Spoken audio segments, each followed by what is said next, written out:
Hello friends, আজ আমি নিয়ে চলে এসেছি 5 ফোড়ন ফোড়ন দিয়ে আলু মাছের পাতলা একটা ঝোলের রেসিপি। তো এখানে আমি আলুগুলোকে ভালো করে ভেজে নেব। আলুগুলো ভাজা হয়ে গেলে আমি ওই একই তেলের মধ্যে মাছগুলোকে ভেজে নিচ্ছি। মাছগুলো ভাজা হয়ে গেলে আমাদের কড়াইয়ের মধ্যে আর কিছুটা তেল দিয়ে তেজপাতা 5 ফোড়ন ফোড়ন দেবো। তারপরে আমি এখানে পেঁয়াজ বাটাগুলোকে দিয়ে ভালোভাবে কষিয়ে নেব। তারপরে অল্প আদা পেস্ট দেবো।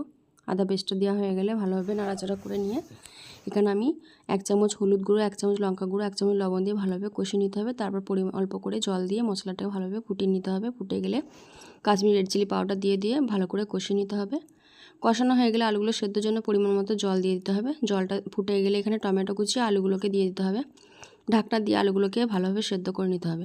এখানে আলুটা প্রায় আমাদের সেদ্ধ হয়ে গেছে। এরপরে মাছগুলো দিয়ে ধনেপাতা দিয়ে ফুটিয়ে নামিয়ে নিলেই আমাদের মাছের রেসিপি একদম রেডি। তোমাদের যদি এই সহজ রেসিপিটা ভালো লেগে থাকে প্লিজ চ্যানেলটিকে লাইক এবং সাবস্ক্রাইব করে দিও। Bye bye.